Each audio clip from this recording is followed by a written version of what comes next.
하나님의 말씀은 예레미야 30장입니다. 예레미야 30장 1절부터 24절까지 제가 가진 구약 성경 1098면에 있습니다.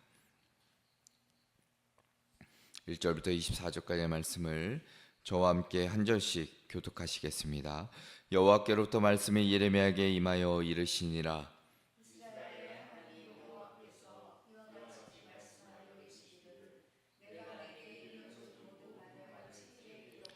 여호와의 말씀이니라. 보라, 내가 내 백성 이스라엘과 유다의 포로를 돌아가게 할 날이 오리니 내가 그들을 그 조상들에게 준 땅으로 돌아오게 할 것이니 그들이 그 땅을 차지하리라. 여호와께서 말씀하시니라.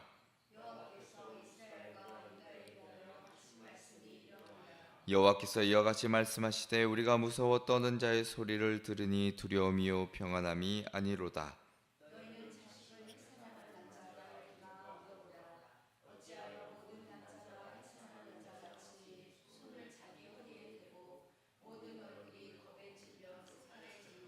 슬프다 그날이여, 그와 같이 엄청난 날이 없으리라. 그날은 야곱의 환난의 때가 되미로다. 그러나 그가 환난에서 구하여 냄을 얻으리로다.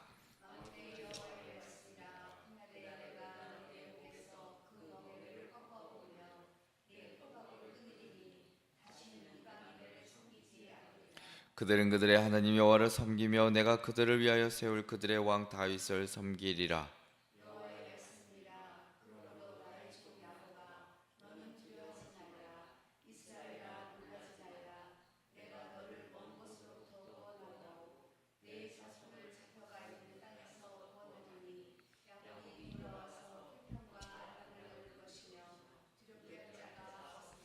이는 여호와의 말씀이니라. 내가 너와 함께 있어 너를 구원할 것이라. 너를 흩었던 그 모든 이방을 내가 멸망시키리라.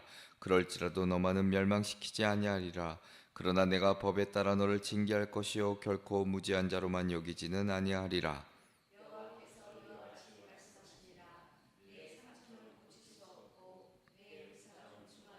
내 송사를 처리할 재판관이 없고 내 상처에는 약도 없고 처방도 없도다.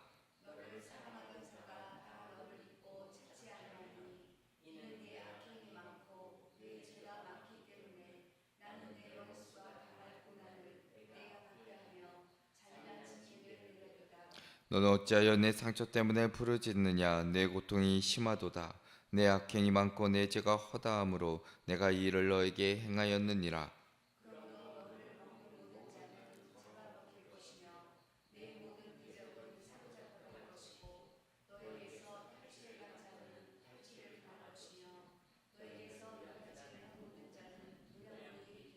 여호와의 말씀이니라. 그들이 쫓겨난 자라 하며 시온을 찾는 자가 없은즉 내가 너의 상처로부터 새살이 돋아나게 하여 너를 고쳐 주리라.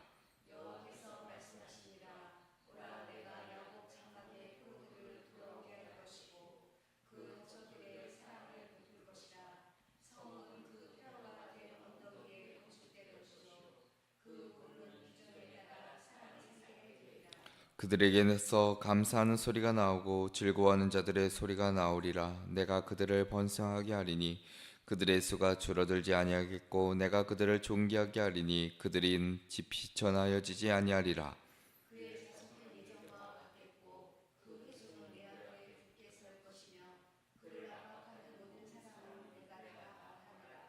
그 영도자는 그들 중에서 나올 것이요 그 통치자도 그들 중에서 나오리라. 내가 그를 가까이 오게 하리니 그가 내게 가까이 오리라. 참으로 담대한 마음으로 내게 가까이 올 자가 누구냐. 여호와의 말씀이니라. 보라, 여호와의 노염이 일어나 폭풍과 회오리 바람처럼 악인의 머리 위에서 회오리 칠 것이라. 여호와의 진노는 그의 마음의 뜻은 말을 행하여 이루기까지 돌이키지 아니하나니 너희가 끝날에 그것을 깨달으리라. 아멘. 할렐루야. 아멘. 오늘도 이 새벽에 주임전에서 함께 예배하시고 성도님들과 그리고 영상으로 예배하신 우리 성도님들에게 하나님의 크신 은혜가 있기를 먼저 주님의 이름으로 축원합니다. 오늘 말씀의 제목은 절망 속에 새 길을 여시다입니다. 절망 속에 새 길을 여시다. 자, 오늘 예레미야 30장부터는 예레미야 전체에서 이제 위로의 말씀이 이렇게 시작됩니다. 어제까지 우리 29장까지의 어떤 심판과 징계의 메시지였는데, 이제는 이 30장에 들어서 31장부터 이어지는 이 언약의 그 약속의 사이를 잇는 하나의 귀한 전환점을 갖게 되는 말씀이 이 30장에 담겨져 있습니다. 그러니까 예레미야 30장은 심판에서 회복으로 넘어가는 그와 같은 역할을 하는, 어떤 문과 같은 역할을 하는 내용이 담겨져 있습니다. 우리가 잘 안 대로 이스라엘이 이미 바벨론의 포로가 되었고, 왕조는 무너졌고, 성전은 다 불타버렸고, 하나님이 그토록 사랑하셨던 시온이 황폐해진 상황이었습니다. 모든 사람들이 아마도 동일하게 생각했을 텐데, 하나님이 자신들을 버렸고 이제는 더 이상 소망이 없음을, 이제 끝임을 아마 생각했을 겁니다. 그런데 바로 그 절망의 한복판에서 하나님이 오늘 예레미야에게 말씀하시는 겁니다. 2절에 보면 내가 네게 일러준 모든 말을 책에 기록하라. 그 심판의 현실 속에서 망가지고 무너지고 깨진 그 현실 속에서 하나님은 예레미야를 통해 또 다른 소망의 말을 그들에게 들려주고 계십니다. 예레미야 30장은 하나님이 아직 회복되지 않은 그 현실 속에서 회복의 약속을 그들에게 미리 들려주시고 선언하시는 말씀이 기록되어 있습니다. 그러니까 하나님은 그 절망의 한복판에서 소망을 그들에게 이야기해 주시고, 끝난 것 같은 그 자리를 새로운 시작의 또 다른 길로 여시는 하나님의 놀라운 능력을 우리에게 오늘 들려주고 계십니다. 오늘 이 말씀을 통해서 우리의 삶 역시도 무너진 그 삶의 자리가 있다면, 또한 무너진 현실 속에서 여전히 살아계신 하나님의 회복을 우리도 경험하고 깨닫게 되는 귀한 시간 되시기를 주님의 이름으로 축원합니다. 그 첫 번째는 고통의 시간에도 하나님의 계획은 멈추지 않으신다입니다. 고통의 시간에도 하나님의 계획은 멈추지 않으신다. 자, 예레미야 30장은 참 위로의 말씀이 담겨져 있는데, 자, 이 시점은, 이 책에 이 말씀이 기록된 시점이 결국 유다의 멸망이 가시화된 그 시기입니다. 예루살렘이 다 포위되어 있었고 백성들의 마음은 절망으로 짓눌렸던 그때에, 오늘 앞서 우리가 한번 읽으셨던 2절에 내가 네게 일러준 모든 말을 책에 기록하라 라고 하나님께서 예레미야에게 명령하십니다.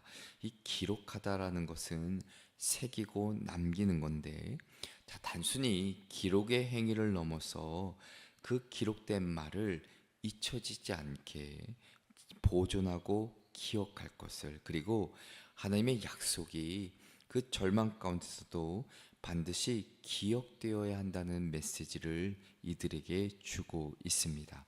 자, 하나님께서는 징계의 그 한복판에서도 3절에 보면 이스라엘과 유다의 포로를 돌아가게 할 날이 오리라 분명히 약속하고 계십니다. 단순히 돌아온다는 의미를 넘어 관계가 회복되고 새롭게 세움을 받는 그런 의미가 이 안에 담겨져 있습니다. 하나님의 징계는 결코 파멸과 끝이 아니라 회복을 위한 하나의 전환점이라는 사실을 그들에게 일러주고 계십니다. 우리가 앞서 계속 보았듯이 하나님은 심판을 결국 끝으로 삼지 않으시고, 또한 징계를 구속의 도구로 사용하신다는 것을 계속 우리는 보았습니다. 그러니까 예레미야는 지금 멸망을 향해 치닫는 백성들에게 다시금 소망을 이야기하고 있는 겁니다. 자, 이게 예언자가 가지고 있는 어떻게 보면 역설적인 하나의 모습인데, 자, 모두가 끝이라 말할 때 하나님은 다시 세울 것을 말씀하고 있는 겁니다. 자, 그래서 7절을 보면 이렇게 기록하는데, 슬프다 그날이여 그와 같이 엄청난 날이 없으리라. 그날은 야곱의 환난의 때가 되미로다. 그러나 그가 환난에서 구하여 냄을 얻으리로다 선포합니다. 그날이라는 것, 하나님께서 주권적으로 개입하실 다시금 그 결정적인 날을 오늘 이 7절의 말씀에 담아내고 있습니다. 그 시기를 말씀하시죠. 자, 8절에서 보면 하나님은 또한 만군의 여호와의 말씀이라 그날에 내가 네 목에서 그 멍에를 꺾어버리며 내 포박을 끊으리니 다시는 이방인을 섬기지 않으리라 말씀합니다. 멍에라는 것, 바벨론의 압제뿐만 아니라 죄와 불순종의 무거운 굴레를 상징합니다. 그리고 꺾다라고 말씀하시는데 무너뜨리는, 어떤 깨트려 버리는 것을 뜻하지요. 그러니까 하나님은 단지 외세의 그 멍에, 그 권력과 압제의 멍에를 제거하신 분을 넘어 그들의 내면에 있는 죄와 두려움의 사슬도 끊으시는 분이라는 것을 오늘 말씀을 통해 우리에게 들려주고 계십니다. 자, 오늘 우리에게도 하나님은 동일한 말씀을 주시는데, 자, 삶이 무너져 내리는 그 순간 하나님은 여전히 기록하라 말씀합니다. 이 말은 절망의 언어 속, 절망의 삶 속에서도 하나님의 말씀이, 하나님의 주권과 그 섭리가 여전히 역사하고 있음을, 그리고 그 계획과 섭리는 결코 한순간도 멈추지 않고 있다는 사실을 우리에게 기억할 것을, 그리고 마음판에 새길 것을, 기록할 것을 말씀하고 계신다는 사실입니다. 징계라는 것, 심판이라는 것은 이 이스라엘 백성들을 보면 우리가 알 수 있듯이 하나님이 그들을 떠나셨다는 증거가 아니라 오히려 하나님이 여전히 그들을 통해 일하고 계신다는 증거가 될 수도 있다는 겁니다.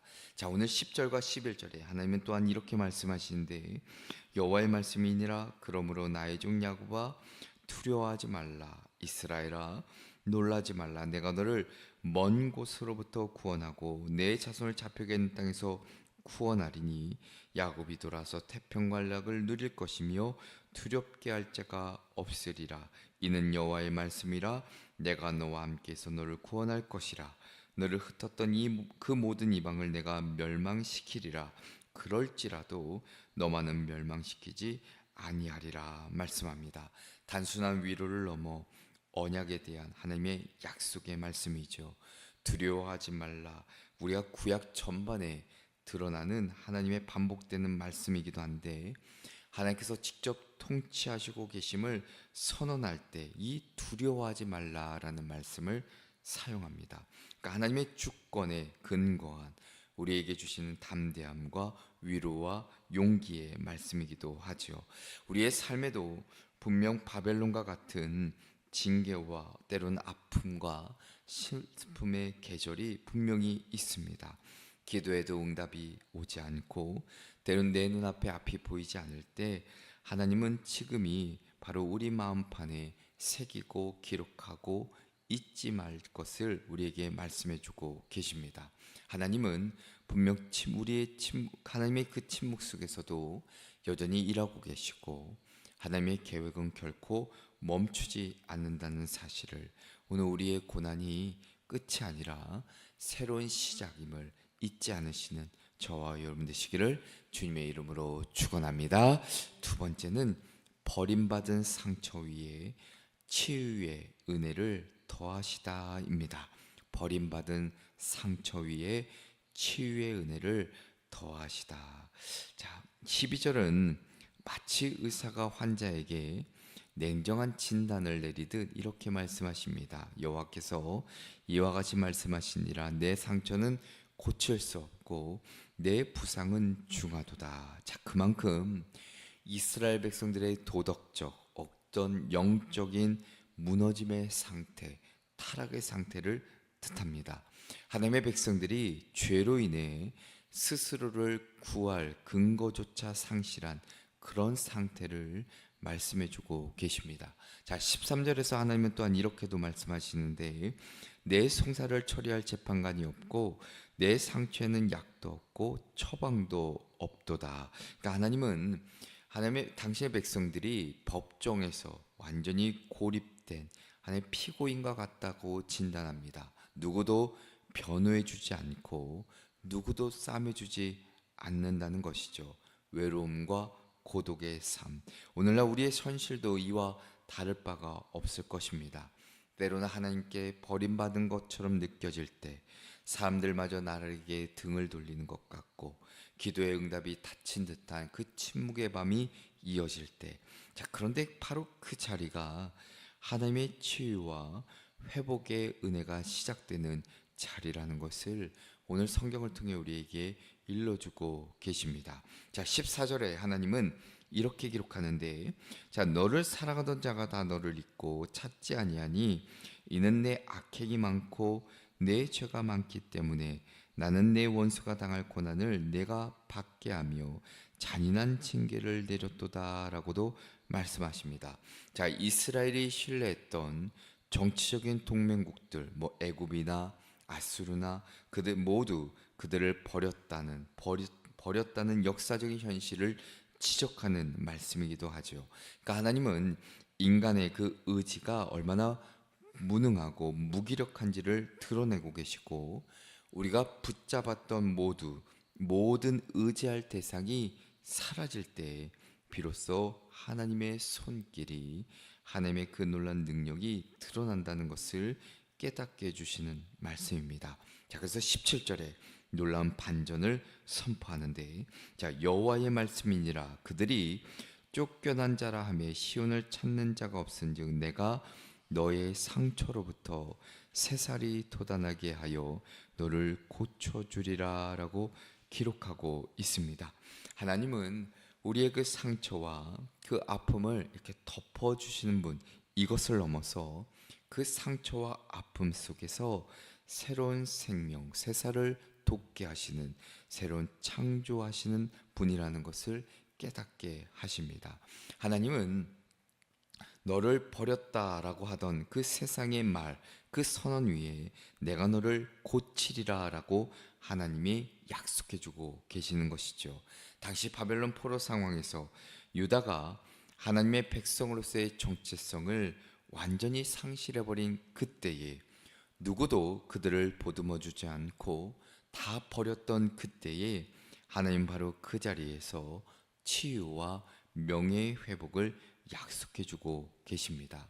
하나님은 결코 하나님의 백성을 그 수치의 자리에서 내버려 두지 않으신다는 겁니다. 그러므로 성도라면 고통을 두려워하는 것보다 그 고통의 자리에서도 치유와 회복의 은혜를 더하시는 하나님의 손길을 우리가 의지하며 살아가는 것이 결국 궁극적으로 나에게 참된 위로와 평화를 주시는 그 하나님의 놀라운 능력을 경험하며 살아가게 될 줄로 믿습니다. 이 믿음으로 오늘도 나를 치유하시는 그 하나님의 은혜를 또한 바라보며 살아가시는 저와 여러분 되시기를 주님의 이름으로 축원합니다. 끝으로는 무너진 자리에서 하나님은 새날을 일으키신다입니다. 무너진 자리에서 하나님은 새날을 일으키신다. 자, 18절은 이렇게 선언하는데, 여호와께서 말씀하시니라 보라 내가 야곱 장막의 포로들을 돌아오게 할 것이고 그 거처들의 사랑을 베풀 것이라. 성읍은 그 폐허가 된 언덕 위에 건축될 것이요 그 포로는 규정에 따라 사람이 살게 되리라 라고 기록합니다. 자, 장막이라는 것, 우리가 흔히 단순한 집의 의미를 넘어서 히브리 그들의 문화, 그들의 신앙의 전통에서 장막은 하나님의 함께 거하시는 임재의 상징이기도 합니다. 그러니까 하나님이 회복하시는 것은 단순히 어떤 땅의 회복, 땅의 재건, 이것을 넘어 하나님의 임재의 회복까지도 뜻합니다. 하나님은 무너진 곳 위에 새로운 하나님의 나라를 건설하시는데, 자, 오늘 우리에게도 이 메시지는 동일하게 주어집니다. 하나님은 무너진 교회, 무너진 우리의 가정, 무너진 삶, 깨어진 관계, 잃어버린 신앙의 자리에 새롭게 그 자리를 회복시키시고 또한 그 자리를 함께 해주신 분이라는 것을 깨닫게 하십니다. 회복은 단순히 옛 것을 단순히 복원하는 것, 이것을 넘어 더 깊고 견고한 믿음의 그 기초 위에, 반석 위에 새로운 것을 세우는 것을 뜻하기도 합니다. 이로 인해 폐허가 된 성읍을 19절에 보면 감사와 찬송의 소리로 가득 채우시죠. 자, 21절의 말씀을 보면 회복의 핵심을 이렇게 요약하는데, 그 영도자는 그들 중에서 나올 것이요 그 통치자도 그들 중에서 나오리라. 내가 그를 가까이 오게 하리니 그가 내게 가까이 오리라. 참으로 담대한 마음으로 내게 가까이 올 자가 누구냐? 여호와의 말씀이니라 기록합니다. 하나님은 바벨론의 통치 아래 있는 백성을 새로운 나라, 새로운 질서로 이끄시겠다 약속하시는데, 외세가, 외부의 나라가, 이방 나라가 세운 왕이 아니라 하나님이 세우신 지도자, 그들 가운데서 나오는 통치자가 등장할 것을 약속합니다. 그리고 내가 그를 가까이 오게 하리니 그가 내게 가까이 오리라. 자, 이 문장은 우리가 흔히 제사장이 하나님께 나아갈 때 쓰는 표현이기도 합니다. 그러니까 하나님은 왕이면서 제사장인 새로운 중보자, 우리가 흔히 이것을 예표로 보는데, 그리스도 예수 그리스도를 통해 백성과 하나님을 화목케 하실 계획을 이미 예레미야 때에 이들에게 보여주신 것을 우리는 엿볼 수 있습니다. 자, 22절은 이렇게 선언하는데, 너희는 내 백성이 되겠고 나는 너희 하나님이 되리라 말씀하고 계시죠. 하나님은 관계의 복원을, 관계 회복을 언약으로 완성하시는데, 자, 하나님의 목적은 단지 이 포로에서 해방시키는 것, 이것을 넘어서 하나님의 백성으로 다시 살게 하는 것임을 깨닫게 하십니다. 자, 그렇지만 23절과 24절에 분명히 한 가지 경고를 덧붙이고 계시는데, 자, 보라, 여호와의 노염이 일어나 폭풍과 회오리 바람처럼 악인의 머리 위에서 회오리 칠 것이라. 여호와의 진노는 그의 마음에 뜻한 바를 행하여 이루기까지는 돌이키지 아니하나니 너희가 끝날에 그것을 깨달으리라 말씀하고 계십니다. 그러니까 하나님의 회복이라는 것은 단순히 그냥 값싼 은혜가 아니라 거짓과 불의는 여전히 하나님의 공의 앞에 심판을 받게 된다는 것. 하나님은 심판과 은혜를 함께 품으시는 분이라는 사실을, 하나님은 죄를 덮어주지 않고 정결케 하심으로 구원을 완성하신 분임을 깨닫게 해주고 계십니다. 자, 우리도 때때로는 인생의 폐허 같은 그 삶 위에 서 있을 때가 분명히 있을 것입니다. 모든 것이 끝난 것처럼 느껴질 때 하나님은 조용히 다시 세우시는 일을 시작하고 계신다는 겁니다.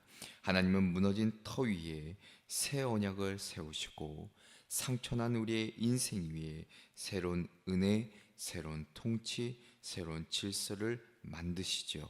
오늘도 이 믿음으로 우리 삶 가운데 회복과 치유를 주시는 그 하나님의 은혜를 경험하며 살아내시는 저와 여러분 되시기를 주님의 이름으로 축원합니다. 기도하시겠습니다.